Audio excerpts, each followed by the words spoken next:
దేవుని నామమునకు వందనాలు. దేవుడు తన కృపను బట్టి, తన కనికరను బట్టి, నరులకు ఆయన ఆశ్చర్య కార్యములు బట్టి వారి యెహోవాకు కృతజ్ఞతాస్తుతులు చెల్లించుదురుగాకని పరిశుద్ధ గ్రంథములో 107వ కీర్తనలో రాయబడింది. అలాగున ప్రభువు మనం చేసిన కార్యాలు బట్టి మనము ఈ సమయం కృతజ్ఞత కలిగి ఉన్నాం కనుక ఇప్పుడు పరిశుద్ధమైనటువంటి ఆ యొక్క బల్లలోనికి మనం ప్రవేశించబోయే ముందుగా యేసుక్రీస్తు ప్రభువారి యొక్క శరీరానికి రక్తానికి సాదృశ్యమైన ఆ యొక్క బలలో మనము చెయ్యి వేయబోయే ముందుగా దేవుని వాక్యాన్ని ధ్యానించాలని దేవుడు వాక్యం సెలవిస్తూ ఉంది. యోబు గ్రంథము 42వ అధ్యాయము 8వ వచనాన్ని మరలా ఈ వచనం మీద మనం ధ్యానిద్దాం. కాబట్టి 7 ఎడ్లను 7 పొట్టేలను మీరు తీసుకొని నా సేవకుడిని యోబునొద్దకు పోయి మీ నిమిత్తము దహన బలి అర్పింపవలెను. అప్పుడు నా సేవకుడు యోబు మీ నిమిత్తము ప్రార్థన చేయను. మీ అవివేకమును బట్టి మిమ్మల్ని శిక్షింపకుండినట్లు నేను అతను మాత్రం అంగీకరించేదను. ఏలయనగా నా సేవకుడైన యోబు పలికినట్లు మీరు నన్ను గూర్చి యుక్తమైనది పలుకలేదు. మన ముఖ్య అంశం ఏంటంటే నా సేవకుడైన యోబు పలికినట్లు మీరు నన్ను గూర్చి యుక్తమైనది పలుకలేదు. మరొక మాట మొదటి కొరింథీ పత్రిక 11వ అధ్యాయం 2వ వచనంలో, కాబట్టి ప్రతి మనుషుడు తన్ను తాను ఏం చేసుకోవాలంట? పరీక్ష చేసుకోవాలి. ప్రభు ఈ మాటలు దీవించి ఆశ్రయించినట్లుగా మనము ప్రభు వైపు మన కళ్ళెత్తుదాం. తండ్రి, మీ కుమారుడైన యేసుక్రీస్తు ప్రభువారి నామమును బట్టి వందనాలు చెల్లించుకొనిచున్నాం.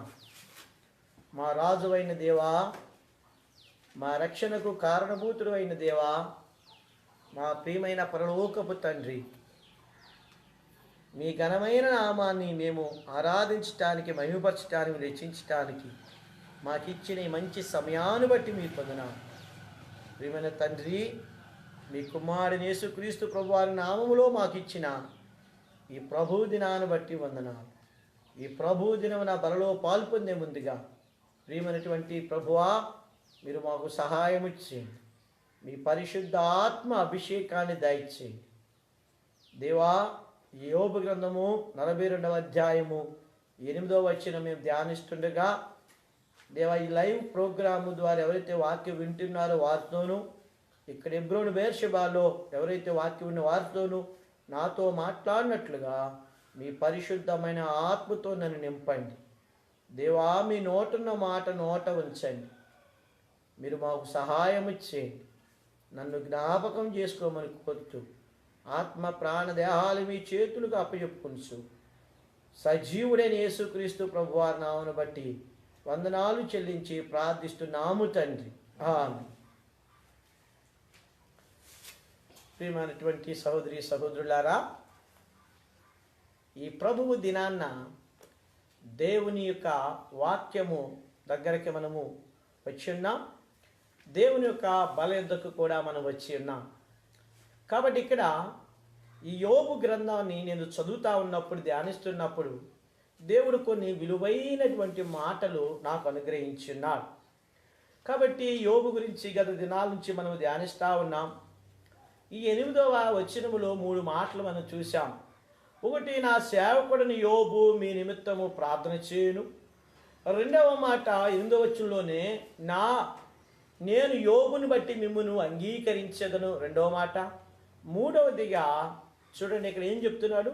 దేవుడు యోబుతో చెప్పట్లేదు, కానీ దేవుడు యోబు గురించి సాక్ష్యం ఇస్తున్నాడు తన స్నేహితులతో. అయ్యా, వారు ఎంతో ఘనులు అనుకుని, జ్ఞానులు అనుకుని వారు యోబు స్నేహితులు ముగ్గురు ఎంతగానో మాట్లాడేశారు.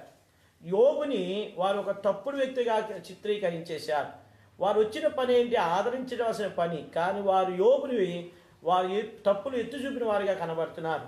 అయితే ఆ అధ్యాయాలను ధ్యాని చూస్తే యోబు అలాగే కనబడతాడు, కానీ దేవుని దృష్టిలో చూస్తే యోబు గురించి ఎన్నో 3 అద్భుతకరమైన సంగతులు చెప్పాడు. కాబట్టి నా ప్రియమైన సహోదరి సహోదరులారా, మనుషుల దృష్టికి మనము ఎంతో దౌర్భాగ్యులుగా కనబడవచ్చు. మనుషుల దృష్టికి ఎంతో హీనమైన స్థితిలోకి మనం చూసినట్టుగా చూడవచ్చు. కానీ మనము మనుషుల దృష్టిలో ఎలాగున్నాము కంటే దేవుని దృష్టిలో మనం ఎలాగున్నాము అది ప్రాముఖ్యమైనది. ఇక్కడ వీళ్ళ ముగ్గురు దృష్టిలో యోబుని ఎంతో తప్పు వ్యక్తిగా చిత్రీకరిస్తే దేవాది దేవుడు అల్టిమేట్గా అనగా ఆయన చివరిగా చెప్పిన మాట ఏంటంటే, వారు ముగ్గురు దగ్గరకు వచ్చి వారు అనుకున్నారు దేవుడు పక్షంగా మేము మాట్లాడేశామనుకున్నారు, దేవుని పక్షంగా మేము గొప్ప సంగతులు చెప్పేశామనుకున్నారు. కానీ దేవుడు వాళ్ళ ముగ్గురి పరిచయం అంగీకరించలేదు, కానీ యోబు జీవితాన్ని అంగీకరించి 3 మాటలు చెప్తా ఉన్నాడు. మొదటిది ఏమిటంటే, నా సేవకుని యోబు మీ నిమిత్తం ప్రార్థన చేయను. రెండవదిగా చెప్తున్నాడు, నా యొక్క సేవకుడిన యోబుని బట్టి మిమ్మల్ని అంగీకరిస్తాను అన్నాడు. మూడవదిగా అంటున్నాడు, నా సేవకుని యోబు పలికినట్లు మీరు పలకలేదయ్యా, మీరు ఎన్నో విస్తారమైన మాటలు మాట్లాడేశారు. చూడండి ప్రియమైన సహోదరి సహోదరుడా, మనం విస్తారమైన మాటలు మాట్లాడుతూ ఉంటాం. అయితే బైబిల్ చెప్పింది విస్తారమైన మాటల్లో దోషం ఉండక మానదు అన్నాడు. మరి యోబు యుక్తమైన మాటలు కొన్ని విషయాలని ధ్యానించాలని కోరుతున్నాను. రండి యోబు గ్రంథము 1వ అధ్యాయంలోనికి రండి. యోబు జీవితము మన జీవితాన్ని సరిపోల్చుకోవాలి. పాత నిబంధనలో యోబు ఇవన్నీ దృష్టాంతాలుగా యుగాంతమును మనకు బుద్ధి కలిగటాకై ఇవి రాసించినాడు పరిశుద్ధాత్మ దేవుడు.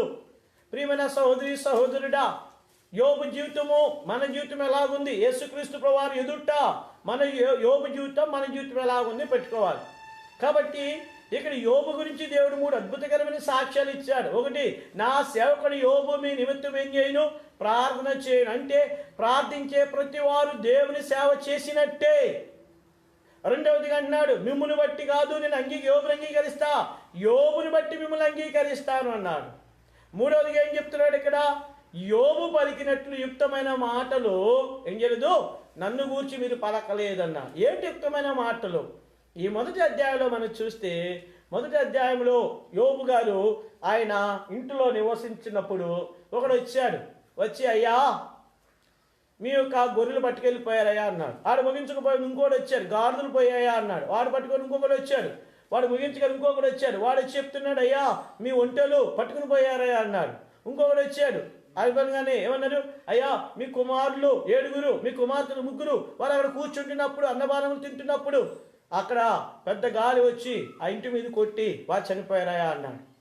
అప్పుడు యోబు చెప్పిన మాట ఏంటంటే 22వ వచనం చూడండి. ఈ సంగతులలో ఏ విషయమందును యోబు ఏ పాపమును చేయలేదు, దేవుడు న్యాయం చేశాడని చెప్పలేదు. చూడండి 21వ వచనం కూడా, నేను నా తల్లి గర్భములో నుండి దిగంబరినే వచ్చి తిని దిగంబరినే అక్కడ తిరిగి వెళ్ళదును, యెహోవా ఇచ్చెను, యెహోవా తీసుకుని పోయెను, యెహోవా నామమునకు స్తుతి కలుగును గాక.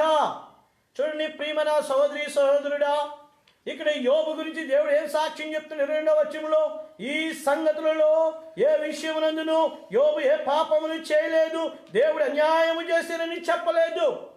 కాబట్టి ఈ విషయంలోనంట యోబు ఏ పాపం చేయలేదంట. చూడండి దేవుడు ఎంత సున్నితంగా మన మాటలు వింటున్నాడు.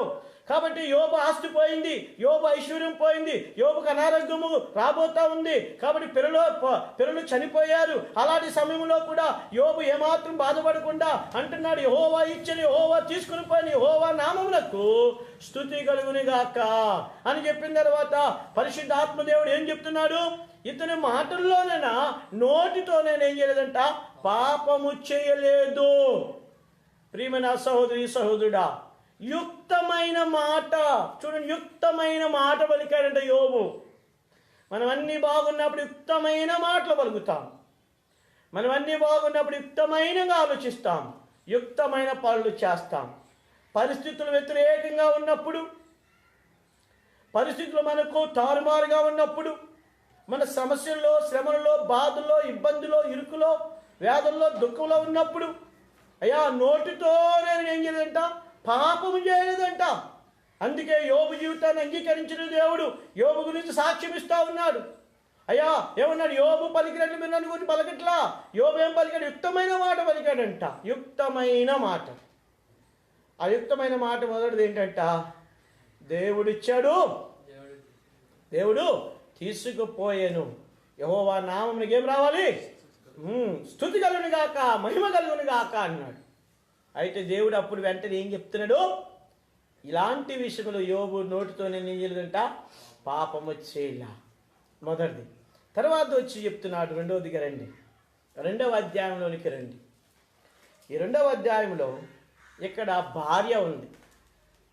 ఈ భార్య వచ్చి, భార్య గురించి బైబిల్ ఎంతో చెప్పబడింది. ఏమండి? భార్య దొరికిన వానికి మేలు దొరికాను అన్నాడు.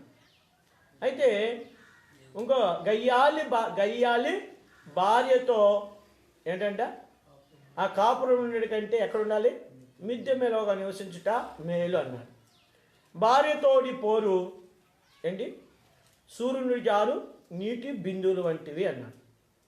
అయితే ఇక్కడ యోబు చూడండి, భార్యతో కూడా ఎలాగూ సంధిస్తున్నాడు. భార్య వచ్చి అంటుంది, అయ్యా ఎన్నాళ్ళు యథార్థత ఉంటావు? యథార్థత ఎందుకు నీకు? ఇంకా నీ యథార్థత నీ ఆస్తిని కాపాడిందా? నీ యథార్థత నీ పిల్లల్ని కాపాడిందా? నీ యథార్థత నీ యొక్క తన బిడ్డలను కాపాడిందా అని అయ్యా దేవుణ్ణి ఏం చేసి దూషించి నువ్వు మరణము అన్నాడు. చూడండి ప్రియమైన సహోదరి సహోదరుడా, దేవుడు జీవము గల దేవుడు. ఆ జీవము గల దేవుణ్ణి దూషిస్తే జీవములో నుండి మరణంలోనికి వస్తారు వారు. అయితే దేవుని ఆరాధిస్తే మరణములో నుండి మనం ఎందులోకి వెళ్తామంట? జీవములోనికి మనం వెళ్తాం. చూడండి, ఆరాధించుట. కాబట్టి నా ప్రియమైన సహోదరి సహోదరుడా, దేవుడు ఇలాగు చేశాడు, దేవుడు అలాగు చేశాడు, దేవుడు ఇది చేశాడు, దేవుడు అది చేయలేదు మనకి. అందుకే పౌలు అంటాడు, సంతృష్టి భక్తి, సంతృష్టి అయినటువంటి భక్తిని కలిగి ఉండాలి. కాబట్టి అనేక సార్లు మనం నాకు దేవుడు ఇది ఇవ్వలేదు, అది ఇవ్వలేదు, ఇది చేయలేదు, అది చేయలేదు అని మనం సరుగుతూ ఉంటే జీవంలో నుండి వేరుపరచబడి మరణంలోనికి వెళ్ళిపోతాం. అయితే యోబు భార్య కూడా వచ్చి ఎందుకయ్యి ఎంత బాధ? అప్పటికి రెండోది రోగం కూడా వచ్చేసింది, అనారోగ్యం వచ్చేసింది. చిల్ల పెంకులతో ఏమన్నాడైనా గీక్కుంటా ఉన్నాడు. ఆయన చూడండి, ఒక్క రోజులోనే ముందు రోజు చూస్తే ఎంతో రాజులాగా ఉన్నాడు. పిల్లలు ఉన్నారు, ఆస్తి ఉంది, పనివారు ఉన్నారు, అందరూ ఉన్నారు. అయితే ఇక్కడికి వచ్చేటప్పటికి కొన్ని రోజులకు వచ్చేటప్పటికి పరిస్థితి తారుమారైపోయింది. తారుమారైపోయిన తర్వాత ఇక్కడ యోబుకు ఆరోగ్యం కూడా పోయింది. ఆరోగ్యం పోయినప్పుడు భార్య వచ్చి అంటుంది, అయ్యా ఎందుకయ్యా యథార్థత కలిగి ఉంటావు? ఇంకా యథార్థత విడవ్వా? నువ్వు ఇంత రోగంలో ఉన్నావు, రోగంలోనే ఉంటావా? నువ్వు దేవుని దూషించావు అనుకో, మరణం వచ్చేది, చచ్చిపోతే ఒక్క దెబ్బతో వెళ్ళిపోతావు అనుకుంటారు. కాబట్టి దేవుని వాక్యం చెప్తుంది ఇక్కడ. యోబు ఒక మాట చెప్పాడు. ఏం చెప్పాడండి? అందుకు అతడు 10వ వచనం, మూర్ఖురాలు మాట్లాడినట్లు నీవు మాట్లాడుచున్నావు. మనము దేవుని వలనే మేలు అనుభవించుదుమా, కీడును మనము అనుభవింప తగదాలను. ఈ సంగతులలో ఏ విషయమందును యోబు నోటి మాటతో నేను పాపము చేయలేదు. ఈ మాట మీరు గమనించాలని కోరుతున్నాను. రెండవసారి కూడా దేవుడు నోటితో పైనను యోబు గురించి ఏం చెప్తున్నాడు? పాపము చేయలేదంట. మొదటిసారి ఆస్తి పోయింది, మొదటిసారి బిడ్డలు చనిపోయారు. అలాంటి సమయంలో ఏం చేయలేదంటే నోటితో నేను పాపము చేయలేదు. రెండవసారి వచ్చేటప్పటికి యోబుకి ఆరోగ్యము పోయింది, ఒళ్ళంతా రోగాలు వచ్చేసాయి. కురుపులతో మొత్తాడు అపవాది మొత్తిన తర్వాత చిల్ల పెంగులు తీసుకుని ఏం చేస్తాడు? బూడిదలో కూర్చుని ఆయన గోక్కుంటా ఉన్నాడు, దురద వస్తూ ఉంది. అలాంటి సమయంలో యథార్థత కలిగి బహుశా యోబు ఆకాశం వైపు చూస్తూ ఉండొచ్చు, ఆలోచిస్తూ ఉండొచ్చు, నేను ఎలా ఉండేవాడిని, ఎలాగైపోయాను, అయినా ఇది దేవుని చిత్తమేమో, ఇది దేవుని సంకల్పమేమో అనుకునే సమయంలో వచ్చింది. ఎవరు వచ్చారు? భార్య వచ్చి, అయ్యా ఇంకెందుకే యథార్థత కలిగి ఉంటావు? యథార్థం ఎందుకు కలిగి ఉంటావు? నువ్వు దేవుని దూషించు, దేవుని దూషించాయి అన్న. అప్పుడు యోబు అన్నాడు, అమ్మా మనము మేలు అనిపించినప్పుడే దేవుని చేత అనిపిస్తామా? దేవుని దగ్గర కీడు వచ్చినప్పుడు కూడా కీడును కూడా ఏం చేయాలి? మనం అనుభవించాలి అని చెప్పి దేని చెప్పాడు? మూర్ఖురాలు మాట్లాడినట్లు మాట్లాడొద్దు అన్నాడు. ఇక్కడ చాలామంది యోబు భార్య అనుకుంటారు. ఇక్కడికి వచ్చేటప్పటికి మనం కూడా అనుకోవచ్చు, నేను నా భార్య అనుకోవచ్చు. భార్య కాదు, ఇక్కడ మనలో ఉన్న రెండో వాడు ఉంటాడు. యోబు ఆత్మీయ పురుషునికి సాదృశ్యం, ఆయన భార్య శరీర సంబంధమైన పురుషుడు. చూడు, జాగ్రత్త గమనించాలి. అంటే బాహ్య సంబంధమైనటువంటి మనసు, ఆంతర్య మనసు. కాబట్టి బాహ్య సంబంధమైన మనస్సు యోబు భార్యకు సాదృశ్యం, అది ఆంతర్యమైనటువంటి మనస్సు యోబుకు సాదృశ్యం. ఈ రెండు మనం కలిగి ఉంటాం. అందుకే ప్రాచీన పురుషుడు, నవీన పురుషుడు అంటాడు పౌలు. కాబట్టి లోపల నవీన పురుషుడు అంటాడు, దేవుని చేత ఏది వచ్చినది అనుభవించాల్సిందే అంటాడు. అయితే శరీరం చెప్తుంది, ఏమనిపిస్తావయ్యా, మేలు అనిపిస్తాను కదా మనం ఉంటాం, కానీ ఏమంటాం, కీడు అనిపించడానికి మేము ఉంటామా అనుకోవచ్చు. అయితే నోటితో నేను ఏం చేయలేదంట యోబు, పాపం చేయలేదు. జాతి మాట గమనించండి. మనం ఎప్పుడైతే ఆత్మీయంగా బలంగా ఉంటామో, ఎప్పుడైతే మనం ఆత్మీయంగా శక్తి గలవారం అవుతామో, అందుకే యేసుక్రీస్తు ప్రభువారు అంటాడు, లూకాసు వార్త 21వ అధ్యాయంలో చివరి వచనాల్లో చెప్తాడు, యేసుక్రీస్తు ప్రభువారు తిండి వల్లను, మత్తు వల్లను, ఐహిక విచారం వల్ల మీ హృదయము మందము కాకుండా నిమిత్తం ఆ దినము అకస్మాత్తుగా మీ మీదకి ఉరి వచ్చినట్లు వస్తుంది.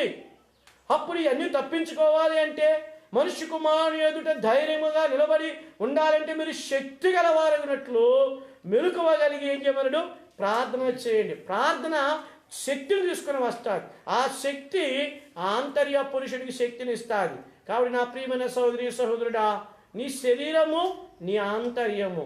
కాబట్టి బాహ్య పురుషుడు ఉన్నాడు, ఆంతర్య పురుషుడు కూడా ఉన్నాడు. కాబట్టి ఆంతర్య పురుషుడు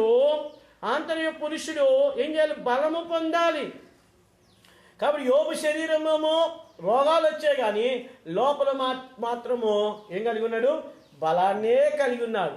కాబట్టి యోబు అపవాది చూడండి, అపవాది యోబు ఆస్తిని ముట్టుకుంది, యోబు పిల్లలు ముట్టుకుంది, యోబు దేహాన్ని ముట్టుకుంది, కానీ యోబులో ఉన్నటువంటి విశ్వాసాన్ని ముట్టుకోలేకపోయింది, యోబులో ఉన్నటువంటి నిరీక్షణ ముట్టుకోలేకపోయింది, యోబులో ఉన్నటువంటి ఆ యొక్క నమ్మకత్వాన్ని ముట్టుకోలేకపోయింది. చూడండి, కాబట్టి అందుకే యేసుక్రీస్తు ప్రభువు చెప్పారు కదా, అయ్యా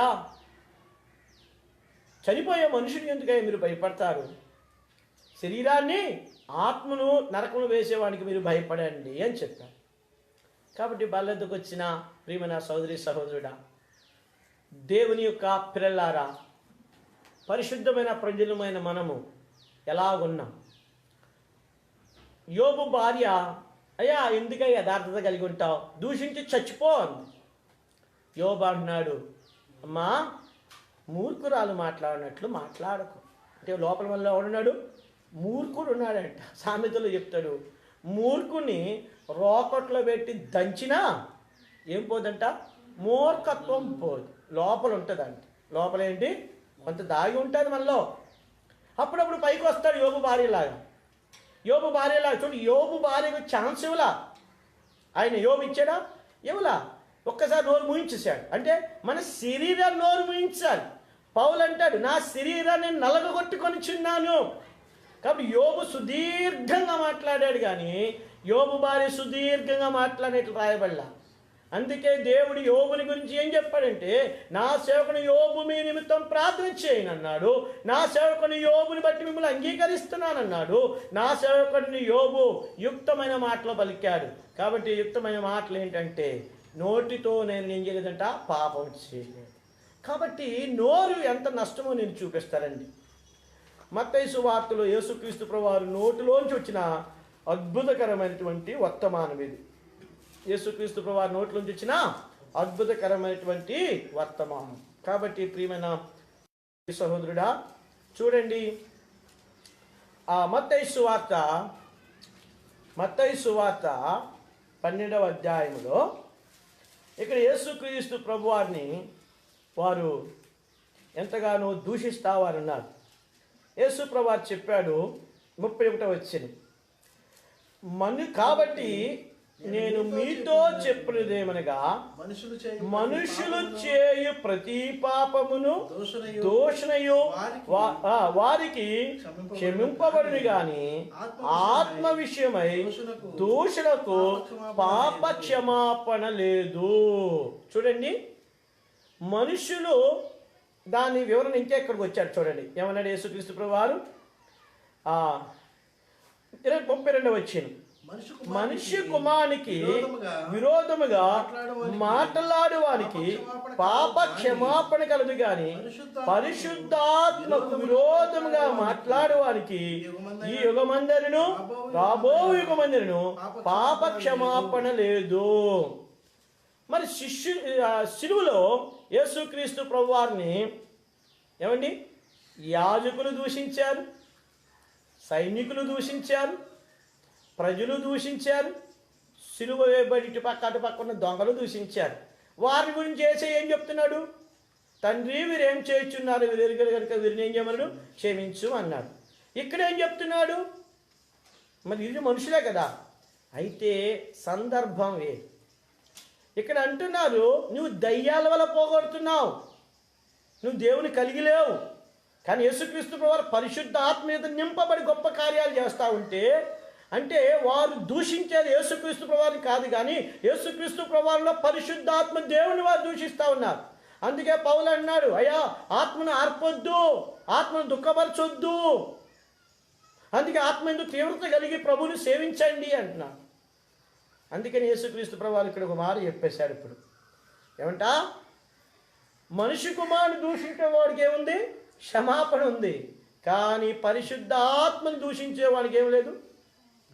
ఈ యుగమందేను రాబో యుగమందేను వారికి ఏం లేదు, క్షమాపణ లేదు అని చెప్పి ఇప్పుడు మన దగ్గరకు వచ్చేటప్పుడు చూడండి 34 వచ్చిన సర్ప సంతానమా మీరు చెడ్డవారేండి ఎలాగూ మంచి మాటలు పలుకగలరు, హృదయం ముందు నిండియుండు దాన్ని బట్టి నోరు మాట్లాడు. చూసారు, నోరేమవుద్దంట? మాట్లాడును కదా. చూసారు, నోరు. హృదయం నిండిపోయింది యోబుకి. దేవుని మీద అమితమైన ప్రేమ, దేవునికి మీద అమితమైన విశ్వాసం నిండిపోయి ఏం చెప్తుంది? ఏం చెప్తున్నాడు ఆయన? హోటుతో నేను ఏం చేయలేదంట, పాపము చేయలే. అయితే ఇక్కడ యేసుక్రీస్తు ప్రభువారు చెప్పిన మాట ఏంటంటే, హృదయము నిండిన దాన్ని బట్టే నోరు మాట్లాడుద్దంట. కాబట్టి మనం అంటే ఏదైనా ఎవరైనా ఏడిపించేస్తాం, ఏడిపించి సరదాగా చేశానురా, సరదాగా అంటానురా అంటాం. అయితే బైబిల్ ఏం చెప్తుంది? ఏదో జారిపోయిందండి, నోట్లో కోపం వచ్చేమైపోయింది, జారిపోయిందని అంటాం. కానీ బైబిల్ ఏం చెప్పిందంటే, అది జారలా, హృదయములో నుండే ఏదైతే నిండిపోయిందో, ఒక వ్యక్తి మీద పగతో నిండిపోయింది అనుకోండి, ఆ పగంతా నువ్వు సాధించేస్తావు.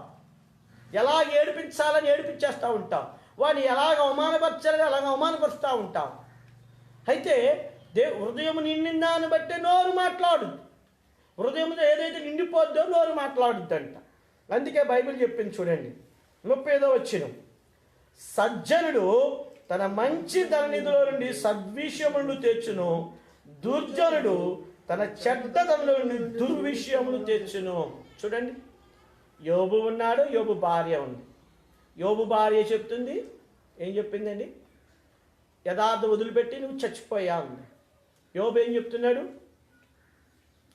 దేవుని చేతని మేము మేలు అనిపించాలి, మా కీడు అనిపించలేము మనం, కాబట్టి మూర్ఖురాలు మాట్లాడినట్లు మాట్లాడొద్దు అన్నాడు. అంటే చాలామంది మనం అనుకుంటే మన భార్యలు మూర్ఖులురా అనుకుంటారు. కాదు, ఇది శరీర సంబంధమైన యోబు భార్య మనకి దేవుని గుర్తు, శరీరానికి గుర్తు. యోబు దేవుని గుర్తు, మన ఆంతర్యానికి గుర్తు. శరీరం మూర్ఖంగా మాట్లాడుతూ ఉంటారు. అందుకే యోబు ఏం చేశాడు? లేచి మూర్ఖురాలు అన్నాడు. కాబట్టి మన శరీరం ఏంటి? మూర్ఖమైన ఈ శరీరం. రోకట్లో మూర్ఖుడంట, రోకట్లో పెట్టి దంచిన మూర్ఖత్వం పోదు. అలాగే ఇక్కడ పౌలు అన్నాడు, పోగొట్టుకోవడానికి తన శరీరాన్ని ఏం చేస్తాడంట? నల్లగా కొట్టుకుంటున్నాడంట. ఏం చేస్తాడు? నల్లగా కొట్టుకుంటున్నాడు. అయితే ఇక్కడ హృదయము నిండిన దాన్ని బట్టి నోరు మాట్లాడుతుంది. సజ్జనుడు ఏం చేస్తాడంట? మంచి సద్విషయాలు తీసుకుని వస్తాడంట. దుర్జనుడు అంటే దుష్టుడు దుష్ట విషయాలు తీసుకుని వస్తాడంట. అయితే ఇక్కడ 36 వచ్చిలో చూడండి ఏం చెప్పాడు? నేను మీతో చెప్పినదేమనగా మనుషులు పలుకు వ్యర్థమైన ప్రతి మాటను గుర్చి విమర్శ దినమున లెక్క చెప్పవలసి ఉండును. చూడండి, ఎంత భయంకరమైన మాట మన కొరకు రాసించాడు దేవుడు. మనం ఇక్కడ అంటాడు, అయ్యా మనుషులు పలుకు ప్రతి మాట విమర్శ దినం అనేది ఒకటి ఉంది. ఆ విమర్శ దినాన్న ఏం చేయాలంటే మనము లెక్క ఒప్ప చెప్పాలి అని చెప్పి 37 వచ్చిన అంటాడు, నీ మాటలను బట్టి నీతిమంతులను తీర్పు నొందుదువు, నీ మాటలు బట్టి అపరాధం తీర్పు నొందుదువు. అందుకే దేవుడు యోబు యొక్క జీవితాన్ని అంగీకరించాడు. కారణం ఏంటంటే యోబు ప్రార్థన, నా సేవకుని యోబు నిమిత్తం ప్రార్థన చేయండి. రెండవదిగా యోబుని బట్టి మిమ్మల్ని అంగీకరించారన్నాడు. మూడవదిగా యోబు పలికినట్లు మీరు నన్ను గురించి యుక్తమైనది పలకలేదంట. యుక్తమైనది పలికాడంట. దేవుని దృష్టిలో యోబు ఆ మాట దేవుడు ముద్రేసేసాడంతే. నా హృదయాన్ని యోబు సంతోషపెట్టేశాడు నా హృదయాన్ని.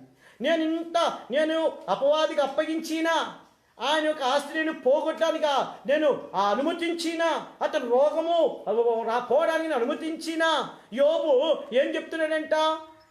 ఏమని చెప్పాడు? ఇప్పుడు దేవునికే మహిమ అన్నాడు దగ్గర. రెండవది దేవుని చేత కీడు కూడా అనుభవించాలి. అక్కడ రాశాడు 2 సార్లు యోబు నోటితోనే పాపం చేయాలి. కాబట్టి ప్రియమైన సహోదరుడా, రక్షించబడిన తరువాత రక్షించకపోయిన మునుపు మన శరీరంతో అనేకమైన పాపాలు చేస్తూ ఉంటాం.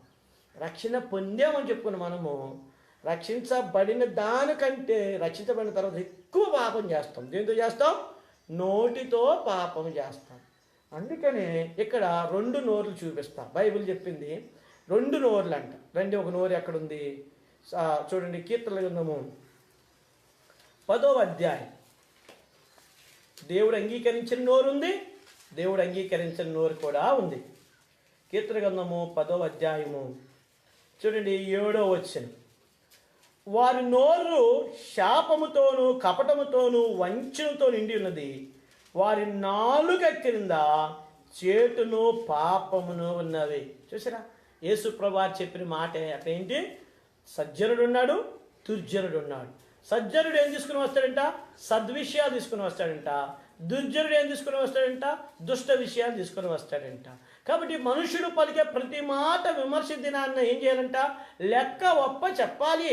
అందుకే మన నాలుక, మన నోరే, మన పలికే మాటే నువ్వు నీతిమంతుడివో లేదా అపరాధువో నీవే తీర్పు తెచ్చుకుంటావు.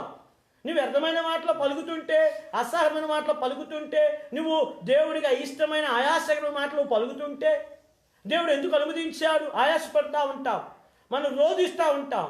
ఇవన్నీ కూడా దేవుడు అంగీకరించే పని కాదు. కానీ నా ప్రియమైన సహోదరుడా, యోబు జీవితం గురించి ఇక్కడ చూస్తే అంటున్నాడు ఆయన, యోబు యుక్తమైన మాటలు పలికాడంట. కాబట్టి మన సమస్యల్లో, మన బాధల్లో, మన ఇబ్బందుల్లో, ఇరుకులో, దుఃఖంలో ఉన్నప్పుడు ఇలాంటి మాటలు మనం పలుకుతున్నామా? అందుకని ఇక్కడ ఒక నోరు ఉంది. ఆ నోరు, వారి నోరు ఏంటంట? శాపముతోనూ కపటముతోనూ వంచనతో నిండి ఉన్నది. తర్వాత వారి నాలుక కింద ఏముందంట? చేటును పాపమును ఉన్నాయి. చూడండి, నోరు తెరిస్తే శపిస్తూ ఉంటారు అందరినీ. ఏమండి? శాపం. భార్య లేదు, భర్త లేదు, పిల్లలు లేదు, బంధువులు లేదు, లోకం లేదు, సంఘానం లేదు. ఎవరైనా సరే మనం ఏం చేస్తుంటాం? శపిస్తూ ఉంటాం. ఒక దేవుని సేవకుడు, నేను ఒక వీడియో క్లిప్ చూశాను. ఆ దేవుని సేవకుడు ఒక దేవుని సేవకుని పిలిచాడంట. పిలిచి, అయ్యా నువ్వు వాక్యం చెప్పు, మా ఊళ్ళందరూ గొడ్డు మోతోళ్ళు ఏమి ఎవరో మాకు అన్నాడంట. అంటే ఏంటి? దశమాగం ఏమి ఎవరో, ఏం చారు అన్నాడంట. అప్పుడు ఆ సేవకుడే సంఘాన్ని శపిస్తే, అంటే తండ్రే బిడ్డలు శపిస్తే, చూడండి యోన ఆ యొక్క నోవాహు తన కుమారుని ఏం చేశాడు? శపించేశాడు. అయ్యా చూడండి, అక్కడ ఓర్చుకోలేదు నోవాహు పిల్లల్ని. మూడోవాడు అతను చేసింది తప్పే. ఆ పిల్లవాడు దేహం కప్పాలి, విప్పి చూపించాడు. తన సహోదరులకు విప్పి చూపించాడు. అయితే నోవాహు ఏం చేశాడు? లేచి శపించబడు, దాసు అయిపోతాడని చెప్పాడు. చూడండి, కాబట్టి ఇక్కడ నోరు ఎంతో భయంకరమైనది. నోరు ఈ నోట్లో ఏమున్నది? శాపం ఉంది, కపటం ఉంది, వంచన ఉంది. ఇక్కడ 4 కింద ఏముందంట? చేటును పాపమును ఉన్నవంట. కాబట్టి ప్రియమైన సహోదరి సహోదరుడా, నువ్వు శపిస్తున్నావేమో, గుర్తుపెట్టుకో. నువ్వు ప్రజలను శపిస్తున్నావేమో, అలాగైపోవాలి ఇలాగైపోవాలి అని శపిస్తున్నావేమో. కాబట్టి దేవుని వాక్యం చెప్తే ఈ నోరు తీర్పులోకి వచ్చే నోరు ఇది. చూడండి, ఆ నోరుకి దేవుడు శాపం ఇస్తాడు నోరు. అందుకే ఆ నోరు గురించి రాస్తూ వచ్చాడు. చూడండి, ఆ నోరు అంట శాపం ఉందంట, కపటం ఉందంట, వంచన ఉందంట. చూసారా? కాబట్టి చూడండి 17వ అధ్యాయంలో కూడా కీర్తనకారుడు అంటాడు, 17వ అధ్యాయము 10వ వచనం చూడండి, వారు తమ హృదయమును కఠినపరుచుకొని ఉన్నారు, వారి నోరు గర్వముగా మాట్లాడు. ఏ నోరండి? ఆ నోరు ఏంటి? ముందు చూసాం, శపించే నోరు, వంచిన నోరు, కపటమైన నోరు, విషయముతో కూడిన నోరు. అయితే ఈ రెండోది నోరు ఎంతంట? గర్వమైన నోరు. గర్వమైన నోరు. అందుకే అన్నారు చూడండి, వారి నోరు ఎలా మాట్లాడుతుంది? గర్వంగా మాట్లాడుతుంది. గర్వమైన మాటలు, డంబపు మాటలు మాట్లాడుతుంటారు. కాబట్టి నా ప్రియమైన సహోదరి సహోదరుడా, దేవుని పిల్లమైన మనకి ఇది తగదు. గర్వ మాటలు, ఆడంతా నాకు, ఈడంతా, ఈయన ఏం చేస్తున్నా అని చేయగల చూసుకుందామంటా ఉంటారు. చూడండి, హృదయము కఠినమైతేనే ఏమవుద్దంట? గర్వపు మాటలు వస్తాయి. హృదయము కఠినమైతేనే. అందుకనే ఇక్కడ దేవుడు చూడండి, సామెతల గ్రంథంలోనికి రండి, ఇంకా కొన్ని మాటలు చూద్దాం. 13వ అధ్యాయము, సామెతల గ్రంథము 13వ అధ్యాయము 3వ వచనం. ఇప్పుడు చూడండి ఏం చెప్పాడు? తన నోరు కాచుకునేవాడు తను కాపాడుకొనును, ఊరక మాట్లాడేవాడు తనకు నాశనము తెచ్చుకొనును. చూడండి, దేవుని వాక్యం ఏం చెప్తుందండి ఇక్కడ? యోబు ఎందుకు అంత మౌనంగా ఉన్నాడంటే పనిలేక కాదు, మౌనంగా ఉంది. యోబు భార్య అరిచినట్టు యోబు అరవచ్చు. యోబుకి అన్నీ ఉన్నాయి. యోబుకి ఆయన అన్ని పోగొట్టుకున్నాడు, అసహనంతో అరవచ్చు. కానీ యోబు అలాగ అరవలేదు. తన నోటితో నేను ఏం చేయలేదంట? పాపము చేయలేదంట. ఈ యొక్క లైవ్ ప్రోగ్రాం వీక్షిస్తున్న ప్రియమైన సహోదరి సహోదరుడా, మన నోరుని ఎలాగూ చూసుకుంటున్నాం. కాబట్టి దేవుని వాక్యం చెప్తుంది, మన నోరే, మన పలికే మాటే నువ్వు నీతిమంతుడివో అనీతిమంతుడివో చెప్పుద్దంట. విమర్శ దినాన్ని నిలబడతావంట. అందుకే ఒక నోరు చూసాము, అక్కడ ఏముంది? శపించే నోరు. ఆ శాపము నోరులో ఏముంది? వంచన ఉంది, కపటం ఉంది. 4 కింద ఏముంది? సర్ప విషయం ఉందంట. రెండవ నోరు చూస్తే గర్వంగా మాట్లాడే నోరు. రెండవది ఏంటి? గర్వంగా మాట్లాడే నోరు. ఇక్కడ అంటున్నాడు, తన నోరు కాచుకునేవాడు తను కాపాడుకుంటాడు. దేవుని నామమునకు వందనాలు ప్రియమైన సహోదరి సహోదరుడా. తన నోరు కాచుకునేవాడు, నోరుని ఏం చేయాలి? కాచుకోవాలి, నోరును అదుపులో పెట్టుకోవాలి. అందుకే కీర్తన 39వ అధ్యాయం అంటాడు, భక్తిహీనుల ఎదుటిన్నప్పుడు నా నోటికి వేసుకున్నాను, చిక్కము వేసుకున్నాడు. చిక్కం ఎవరికి పెడతారండి?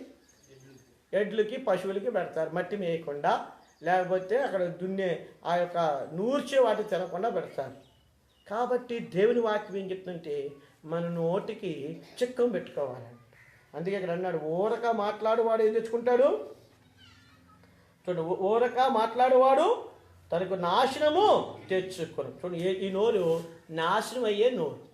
చూడండి 18వ అధ్యాయంలో సామెతల గ్రంథము 18వ అధ్యాయము చూడండి, 18వ అధ్యాయంలో మనం చూస్తే 6వ వచనం చూడండి, బుద్ధిహీనుని పెదవులు కలహములకు సిద్ధముగా ఉన్నవి, దెబ్బలు కావాలని వాడు కేకలు వేయును. బుద్ధిహీను నోరు వారికి నాశనము తెచ్చును, వారి పెదవులు వారి ప్రాణములకు ఉరి తెచ్చును. కొండెగాని మాటలు రుచిగల భోజ్యములు, అవి కడుపులోనికి దిగిపోవును. చూసారా? కాబట్టి చూడండి, ఇక్కడ అన్నాడు, బుద్ధిహీనునికి పెదవులు ఎలా ఉన్నాయంట? కలహములకు సిద్ధంగా ఉన్నాయంట. ఎవరి కొంపల్ని ఆర్చేద్దామా, ఎవరి గొడవలు పెడదామా, సహోదరుల మధ్య కలవరం పెడదామా అని సిద్ధంగా గొడవ. వాళ్ళు మాట ఏదైనా జారగానే అని లెగుస్తారు ఉంటారు. తర్వాత అక్కడ రాయబడింది, దెబ్బలు కావాలి కేకలు వేయచ్చునంట. ఏదైనా అన్నాడు అనుకోండి, ఓ మాట నేను చెప్తా. ఒకసారి నాలుగుకిను పళ్ళుకి కలహం వచ్చిందంట. మన నోట్లో ఉన్న నాలుగుకి పళ్ళుకి కలహం వచ్చిందంట. నేను గొప్ప, నేను గొప్ప, నేను గొప్ప, నేను గొప్ప. పళ్ళు అన్నాయంట, నువ్వు ఒకదానివేనయ్యా, మేమే 32 ఉన్నాం. ఈ 32 కలిసి ఏకమైపోయి అలా కలిసామనుకో, కరవగానే ఏమైపోద్ది, ఈ నాలుగు ఊడిపోద్ది అన్నంట. అప్పుడు నాలుగు అందంట, ఒక పిచ్చి మాకుందానా, 32 మంది మీరు ఉన్నా సరే, నేను ఒక్కడైనా సరే, నా నాలుగుతో ఒక మాట మాట్లాడాను అనుకో, మీ 32 పళ్ళు అవతల పడిపోతాయి అన్నమాట. చూసారా ఏది భయంకరం? నమిలే పళ్ళు భయంకరమా, మాట్లాడే నోరు పెదాలు భయంకరమా? చూసారా? కాబట్టి దేవుని వాక్యం చెప్తుంది, చూడండి ఏమన్నాడు, బుద్ధిహీను నోరు వారికి నాశనం తెచ్చను. బుద్ధిహీను నోరు ఏం తీసుకొని వస్తుంది? నాశనం తీసుకొని వస్తాడు. అయితే ఇందో వచ్చిన కొండెగాని మాటలు రుచిగల భోజ్యములు అవి కడుపులోనికి దిగిపోను. చూసారు, కొంతమంది కొండెగాళ్ళు ఉంటారు, వారు ఇక్కడ మాటలు అక్కడ మాటలు ఎక్కడ చెప్పుకుంటా బతుకుతూ ఉంటారు. విన్న వాళ్ళు ఏం చెప్తారు? విన్నవాళ్ళు నిజమే అనుకుంటారు. అవి ఎక్కడ దిగిపోతాయంట? కడుపులోనికి దిగిపోతాయి అంట. చూసారా? కాబట్టి దేవుని ప్రజలమైన మనము దేవుని వాక్యం చెప్తా బుద్ధి. ఇక్కడ చూడండి ఏం చెప్పాడు ఇక్కడ, బుద్ధిహీన పెదవులు ఎలా ఉన్నాయంట, కలహమునకు సిద్ధముగా. కలహాన్ని తీసుకొని వస్తాడు. నోరు ఏం తీసుకొని వస్తుందండి? కలహాన్ని తీసుకొని వస్తాడు. కలహాన్ని తీసుకొని వచ్చే నోరు. ముందు ఏ నోరు చూసే మనం? శపించే నోరు, గర్వపు నోరు. మూడో నోరు కలహాన్ని తీసుకుని వచ్చే నోరు. నాలుగవదిగా చివరిగా మనం చూడండి, సామెతల గ్రంథము 22వ అధ్యాయము 14వ వచనం చూడండి. వేశ్య నోరు లోతైన గొయ్య, యెహోవా శాపం వాడు దానిలో పడు. ఏంటండి? ఏ నోరు? లోతైన వేశ్య నోరు లోతైన గొయ్యి. చూసారా? ముందు ఏ నోరు? శపించే నోరు. రెండవ నోరు ఏంటి? గర్వపు నోరు. మూడవ నోరు ఏంటి? కలహంలో సిద్ధంగా ఉన్న నోరు. నాలుగవ నోరు ఏంటి? లోతైన గొయ్య అంట. ఏం గొయ్య అండి? లోతైన గొయ్య. లోతైన గొయ్య. అందులో పడితే ఎవడు కూడా ఏమండి మృదువైన మాటలు. సంసోన్ గారు ఉన్నారు, బలాఢ్యుడు సంసోన్ గారు. కానీ ఆ దెలీలా లాలించి మాటలు చెప్పేటప్పటికి ఏమైపోయాడు? పడిపోయాడు. కొంచెం లగ్గలిగాడా? లగ్గలేదు. అందుకే సంసోను బలవంతుడే కానీ తన మనసును అంచుకోవడానికి బలవంతుడు కాదు. అందుకే బైబిల్ చెప్తుంది, పట్టణము పట్టుకున్న వానికంటే తన మనసును స్వాధీనపరుచుకున్నవాడు శ్రేష్ఠుడు. కాబట్టి తన నోరును కాపాడుకునేవాడు ధన్యుడు అని చెప్పింది బైబిల్. అందుకే యేసుక్రీస్తు ప్రభువు మత్తయి సువార్త 12వ అధ్యాయంలో ఈ మాట చెప్పాడు. ఇక్కడ రండి. కాబట్టి నీ నోరే మన నోరే ఏం చెప్పుద్దంట? మన మంచోళమో చెడ్డోళమో చెప్పుద్దంట. అందుకే మొదటి నోరు మంచి చెడ్డ నోరు. ఇది ఏ నోరు? శాపం తీసుకొచ్చే శాపమున్న నోరు. రెండవది గర్వపు నోరు. మూడవది కలహం తీసుకొచ్చే నోరు. నాలుగవదిగా గొయ్య, లోతైన గొయ్య ఆ నోరు. చూసారా? అయితే ఇంకొక నోరు ఉంది. అందుకే యేసుక్రీస్తు ప్రభువు చెప్పిన మాట ఏంటంటే, చూడండి ఇంకొక నోరు, సామెతల గ్రంథం 10వ అధ్యాయం. ఎప్పుడు కూడా బైబిల్లో 2 ఉంటాయి. మనం ఎలాగ ఉండాలో ఉంటుంది, ఎలాగా ఉండకూడదో ఏంటండి, ఎలా ఉండకూడదో ఉంటుంది. చూడండి సామెతల గ్రంథము 10వ అధ్యాయము 11వ వచనం చూడండి. నీతిమంతు నోరు జీవపు ఓట. చూడండి దేవుని నామమున కోట్నాలు. ప్రియమైన సహోదరుడా, మనం నీతిమంతులము భక్తిపరులము అని చెప్పుకున్నా, మన నోరు ఎలాగుంది? నీతిమంతుని నోరు జీవపు ఓట. మన నోరులో శాపాలు ఉంటాయి, మన నోరులో గర్వం ఉంటుంది, మన నోరు కలహం తీసుకుని వస్తుంది, మన నోరు వేసేలాగా గొయ్య. ఇలాంటి నోరు నీతిమంతుడు ఎలా కాగలం మనం? అందుకే బైబిల్ చెప్తుంది, యాకోబు పత్రిక 1వ అధ్యాయం చివరి వచనం అంటాడు, ఎవరైనా తన నోటికి కళ్ళెము పెట్టుకోకపోతే వారి భక్తి వ్యర్థమే. తన మనసును అణుచుకోవాలి. అందుకే ఇక్కడ అంటున్నాడు, ఇక్కడ దేవుని వాక్యములు, నీతిమంతుడి నోరు ఏంటంట? జీవపు ఓట. ఏం రావాలండి?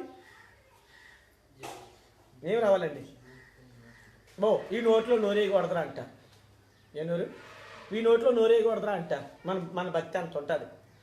అబ్బో వీడు జోలికి వెళ్తే ఊరుకోరా బాబు అంటారు. సో కపటం నోరు, పైకి ఎంతో ప్రేమగా మాట్లాడతారు మనతో. నువ్వు నా సహోదరుడివి, నాకు ఎక్కువ ఇష్టమైన వాడివి అనుకుంటారు. కానీ చివరికి మనల్ని ముంచేస్తారు. చివరికి మనల్ని ఏం చేస్తారు? ముంచేస్తారు నోరుతో. అయితే ఇక తీయటి మాటలు ఉపయోగిస్తే నోరులు కూడా ఉన్నాయి. అయితే దేవుని వాక్యం చెప్తుంది ఇక్కడ, నీతిమంతు నోరంట ఏంటండి? జీవపు ఓట. మన నోరు ఎలా ఉండాలి? జీవపు ఓట. మన నోరుకి యేసయ్య నోరుకి వ్యత్యాసం. యేసుక్రీస్తు ప్రభువారి నోరు, అందుకే పరమగీతాల్లో ఏం చెప్పింది షూలమితి? నా ప్రియుని నోరు అతి మధురం. ఏంటంట? అతి మధురం. ఆవిడకి ఎలా తెలిసింది యేసయ్య నోరు అతి మధురం అని? మనకెలా తెలుస్తుంది? చూడండి, యేసుక్రీస్తు ప్రభువారి సువార్తల్లో నలిగిన వారికి, దీన మనసు గల వారికి, ఆ వేశ్యలకు, పాపులకు, సుంకరుల దగ్గరకు వచ్చినప్పుడు యేసుక్రీస్తు ప్రభువారి మాటలు ఎలా వచ్చాయి? దయగల మాటలకు వారు ఆశ్చర్యపడ్డారంట. శాస్త్రుల పరిచయాల మాటలు వారిని చంపేస్తే యేసుక్రీస్తు ప్రభువారి మాటలు వారి హృదయానికి ఎంతో తాకింది, ఆనందాన్ని ఇచ్చాయి. అందుకే యేసుక్రీస్తు ప్రభువారు పాపాత్మురాలు స్త్రీ దగ్గరకు వచ్చి, అమ్మా నీ విశ్వాసం గొప్పది అన్నాడు.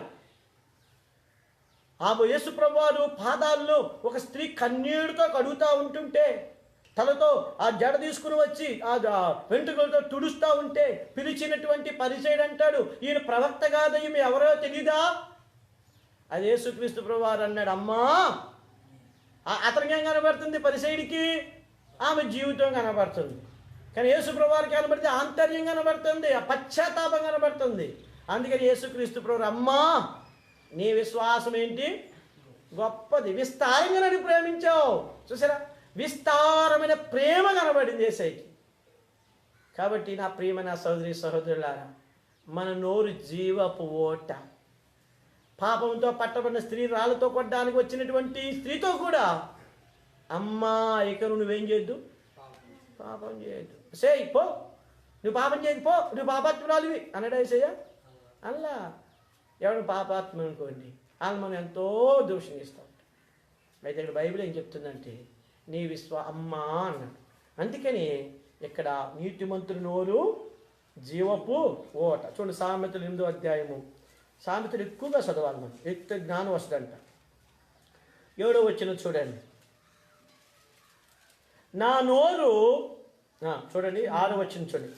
నేను శ్రేష్టమైన సంగతులు చెప్పుదని వినుడి, నా పెదవులు యథార్థమైన మాటలు పలుకును, నా నోరు సత్యమైన మాటలు పలుకును, దుష్టత్వము నా పెదవులకు అసహ్యము. ఏంటి ఏం చెప్పాడు? యథార్థమైన మాటలు పలకాలంట. నీతిమంతుని నోరు ఏంటి? జీవపు ఓట. నీతిమంతుని నోరు జీవపు ఓట. కాబట్టి ఇక్కడ అంటున్నాడు, జీవపు ఓట ఎలా చెప్తుంది? ఏమన్నాడు యేసుక్రీస్తు ఇక్కడ అన్నాడు సామెతలో, నా నోరు సత్యమైన మాటలు పలుకును. మన నోట్లో నుంచి ఏమి రావాలి? సత్యమైన మాటలు రావాలి. చూడండి, కీర్తన గ్రంథము 37వ అధ్యాయంలో చూస్తే కూడా, నేను ముగిస్తాను. 37వ అధ్యాయము, దేవుడు అంగీకరించిన నోరు. చూడండి ఇక్కడ 30వ వచనం, నీతిమంతుల నోరు జ్ఞానమును గూర్చి వచించును, వారి నాలుక న్యాయమును ప్రకటించును. ఏమండి, దేవుడు అంగీకరించిన నోరేమో శాపము, వంచన, కపటము, గర్వపు నోరు. మొదటిదేంటి? శాపము నోరు. రెండవ నోరు ఏంటి? గర్వపు నోరు. మూడవ నోరు ఏంటి? కలహానికి సిద్ధంగా ఉన్న నోరు. నాలుగో నోరు ఏంటి? గొయ్య, లోతైన గొయ్య. అయితే ఇక్కడికి వచ్చేటప్పటికి మొదటిది ఏంటి? దేవుడు అంగీకరించే నోరు జీవపు ఓటైన నోరు. రెండవ నోరు ఏంటి? యథార్థము, సత్యము. చూడండి ఏం చెప్పాడు? యథార్థము సత్యముగా ఉండే నోరు. మూడవ నోరు అంట ఏమన్నాడు? నోరు ఇక్కడ 30 వచ్చిన అంటాడు, నీతిమంతుల నోరు జ్ఞానము గూర్చి వచించును, వారు నాలుక న్యాయమును ప్రకటించు. జ్ఞానము నాలుగుతో నిండిన, యేసుప్రభువు చెప్పాడు కదా, హృదయము నిండిందే నోరు మాట్లాడు. కాబట్టి హృదయం అంతా నిండిపోయింది అంత మొదటి నోరులో. ఏంటి? శాపము, కపటము, వంచన, గర్వము, కలహము, గొయ్య నోరు. హృదయం నిండిపోయింది కాబట్టి నోరు ఏం చేస్తుంది? మాట్లాడేస్తాను. అయితే దేవుడు అంగీకరించే నోరు ఎలాంటిది? జీవపు ఓట. ఆ నోరులో ఏముంది? జీవపు ఓట. రెండవ నోరు ఏంటి? యథార్థమైన మాటలు పలికే నోరు. మూడవ నోరు ఏంటి ఇక్కడ? ఏంటి మూడవ నోరు ఏంటి? జ్ఞానమును గూర్చి న్యాయమును ప్రకటించే నోరు. చూడు, నాలుగవదిగా చివరిగా కీర్తన గ్రంథము 5వ అధ్యాయము కీర్తనలు 5వ అధ్యాయము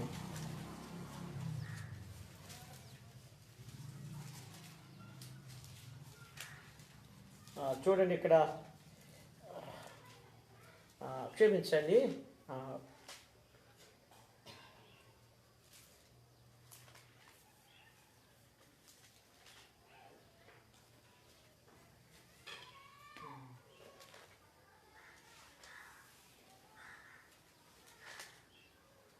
నా నోరు దినమల్లా నీ నామమును కీర్తిస్తుంది అంటాడు. చూడ మాట నాకు ఇప్పుడే దేవుడు జ్ఞాపకం చేశాడు ఆ మాట.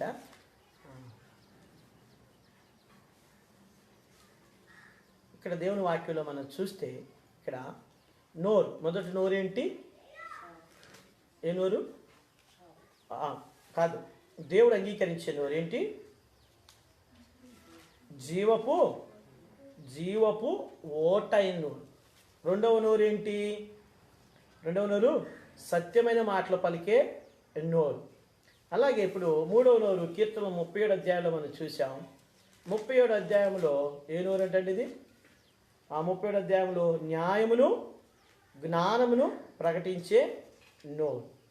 కాబట్టి ఇక్కడ 4వదిగా మనం చూస్తే చూడండి, ఇక్కడ రాయబడిన మాట కీర్తన గ్రంథంలోనే ఉంటుంది ఆ మాట.